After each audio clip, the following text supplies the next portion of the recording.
না কিছু উদ্বোধন করছি না, এমনিতে আপনার জানেন অনেক ব্যস্ততার কারণে নিজ এলাকায় আসার সুযোগ হয়ে ওঠে না। তো সেই জায়গাতে যেহেতু ঈদের ছুটি, সেজন্য চাইলাম যে একটু আসি, এলাকার মানুষজনের আবেগ আছে দেখা করার বা ওনাদের অনেক চাওয়া পাওয়ার বিষয় থাকে, আর সেগুলো শোনার জন্য এবং মোস্টলি দেখা করার জন্য এবং এলাকার কী অবস্থা সেটা দেখার জন্যই আসা। এমনিতে কোনো বিশেষ প্রোগ্রাম নেই আজকে, এমনিতেই ঈদের ছুটিতে রাজনৈতিক সফর না, এটা কোনো রাজনৈতিক সফর না, এটা আমার নিজ গ্রামে। আমি তো এমনিতেই আসতে পারি, রাজনৈতিক কোনো তো প্রয়োজন নেই।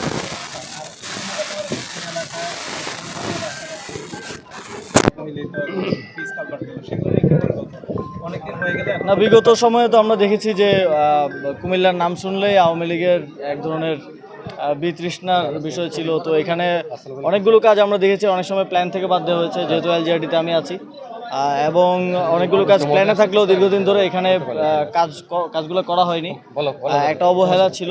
তো সেই জায়গা থেকে এটা আমাদের একদম ন্যাশনাল পলিসির অংশ, যে অঞ্চলগুলো অবহেলিত ছিল, আপনারা জানেন উত্তরবঙ্গ অবহেলিত ছিল, কুমিল্লা ছিল, এবং বগুড়া, ফেনী সহ আরও কিছু অঞ্চল আছে যেগুলো আপনারা সবাই জানেন যে বিগত সময়ে উন্নয়ন কার্যক্রমের দিক থেকে অবহেলিত ছিল। তো আমরা সেগুলোকে প্রায়োরিটি দিচ্ছি। তারই অংশ হিসেবে মুরাদনগরেও যেই একদম জনগণের ভিশন এসি নিয়ে এলো মানিব্যাগ গ্যারান্টি অফার। 1 মাস ব্যবহার করে সন্তুষ্ট না হলে সম্পূর্ণ টাকা ফেরত।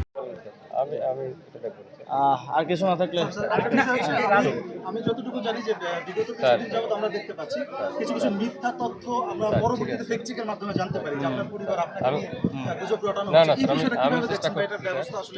না, এটা দুঃখজনক। আমাদের মিডিয়ার পক্ষ থেকে যেমন আপনারা যে দেখবেন যে আমাদের যেই মুক্তিযোদ্ধা অধ্যাদেশটা হলো, সেটা নিয়েও কিন্তু এক ধরনের গুজব চলে, এবং এটা মেইন স্ট্রিম মিডিয়া থেকে হচ্ছে, যেটা সবচেয়ে দুঃখজনক। কারণ আমরা সোশ্যাল মিডিয়ায় একটা গুজব ছড়াতেই পারে, কিন্তু সেটা যখন মেইন স্ট্রিম মিডিয়ায় যায়, এটা আসলে আমাদের জাতিগতভাবে আমাদের জন্য আমরা পিছিয়ে আছি, এবং পরবর্তীতে ফ্যাক্ট চেকের মাধ্যমে সেটা জানতে হয় যে কতটুকু সত্যি।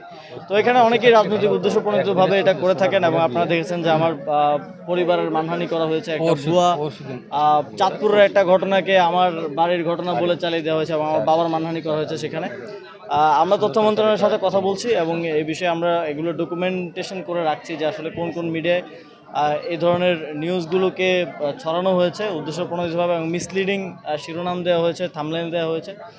সেখানে রাষ্ট্রের একজন নাগরিক হিসেবে, সরকারের দায়িত্বের জায়গা থেকে না, যে কোনো নাগরিক তার প্রতি যদি অবিচার হয়, মানহানি হয়, অবশ্যই বিচার চাইতে পারে। রাষ্ট্রের একজন নাগরিক হিসেবে আমি যথাযথ আইনগত পদক্ষেপ নেব। আচ্ছা, শেষ প্রশ্ন, নির্বাচন তো রোডম্যাপ হয়ে গেল, তারপরে আপনার জায়গা থেকে আমাদেরকে একটু বলেন।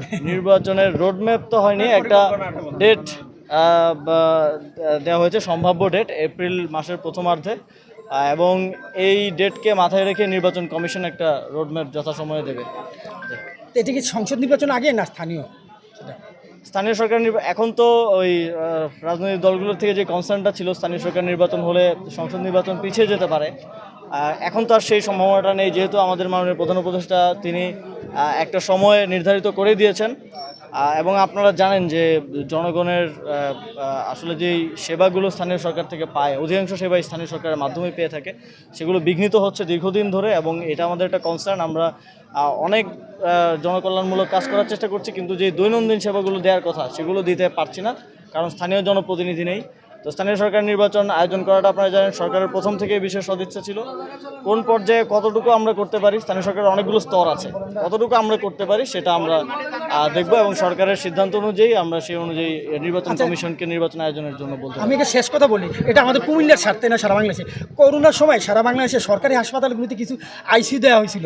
21 সাল থেকে 25 সাল পর্যন্ত একটা মেয়াদ ছিল, জানুয়ারিতে মেয়াদ শেষ হওয়ার কারণে কোটি কোটি টাকার সম্পদ স্থগিত, আপনার বেতন পাচ্ছে না, জনবল স্থগিত, এবং কুমিল্লা আদর্শ সদর এবং কুমিল্লা সদর হাসপাতাল 20টা ইউনিট যেখানে গরিব মানুষ অল্প পয়সা সেবা পেত, এখানে টোটালি বন্ধ, আইসিগুলি বন্ধ আছে। আসলে 1009 জন কর্মকর্তা কর্মচারী টেকনিশিয়ান আছে এটার সাথে জড়িত। এই প্রকল্পটা থেমে আছে। এই প্রকল্প নতুন করে করার আগে যদি আপনার সামনে আবার আমরা করোনার প্রকোপ দেখতে পারতেছি, এই গরিবের সেবাটা যদি আপনারা কোনোভাবে বেতনগুলি দিয়ে সচ্ছল রাখা যায়। ঠিক আছে, এই বিষয়ে আমি আমাদের স্বাস্থ্য মন্ত্রণালয়ের মাননীয় উপদেষ্টা আছেন, ওনার সাথে কথা বলবো, কথা বলে জরুরি ব্যবস্থা নেওয়ার জন্য অনুরোধ করবো। কুমিল্লা বিভাগ নিয়ে আপনি একটা আশ্বাস দিয়েছিলেন, সবশেষ কি অবস্থা?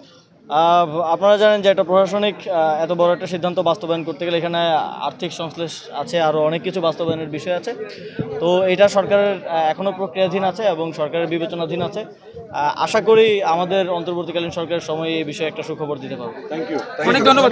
না, এটা দুঃখজনক। আমাদের মিডিয়ার পক্ষ থেকে যেমন আপনারা দেখবেন যে আমাদের যেই মুক্তিযোদ্ধা অধ্যাদেশটা হলো সেটা নিয়েও কিন্তু এক ধরনের গুজব চলে এবং এটা মেইন স্ট্রিম মিডিয়া থেকে হচ্ছে, যেটা সবচেয়ে দুঃখজনক। কারণ আমরা সোশ্যাল মিডিয়া একটা গুজব ছড়াতেই পারে, কিন্তু সেটা যখন মেইন স্ট্রিম মিডিয়ায় যায় এটা আসলে আমাদের জাতিগতভাবে আমাদের জন্য আমরা পিছিয়ে আছি এবং পরবর্তীতে ফ্যাক্ট চেকের মাধ্যমে সেটা জানতে হয় যে কতটুকু সত্যি। তো এখানে অনেকেই রাজনৈতিক উদ্দেশ্যপ্রণোদিতভাবে এটা করে থাকেন এবং আপনারা দেখেছেন যে আমার পরিবারের মানহানি করা হয়েছে, একটা ভুয়া চাঁদপুরের একটা ঘটনাকে আমার বাড়ির ঘটনা বলে চালিয়ে দেওয়া হয়েছে এবং আমার বাবার মানহানি করা হয়েছে সেখানে।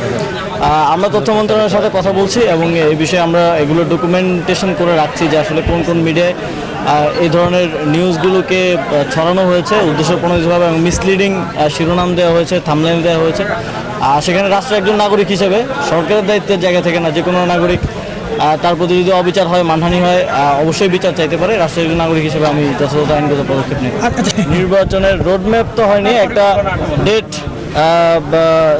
দেওয়া হয়েছে, সম্ভাব্য ডেট এপ্রিল মাসের প্রথমার্ধে, এবং এই ডেটকে মাথায় রেখে নির্বাচন কমিশন একটা রোডম্যাপ যথাসময়ে দেবে।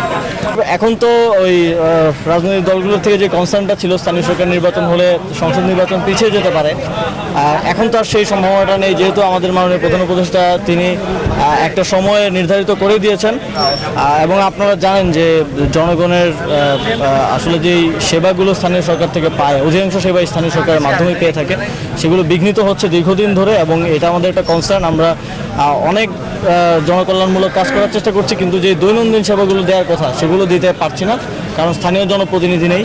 তো স্থানীয় সরকার নির্বাচন আয়োজন করাটা আপনারা জানেন সরকারের প্রথম থেকে বিশেষ সদিচ্ছা ছিল। কোন পর্যায়ে কতটুকু আমরা করতে পারি, স্থানীয় সরকারের অনেকগুলো স্তর আছে, কতটুকু আমরা করতে পারি সেটা আমরা দেখব এবং সরকারের সিদ্ধান্ত অনুযায়ী আমরা সেই অনুযায়ী নির্বাচন কমিশনকে নির্বাচন আয়োজনের জন্য বলতে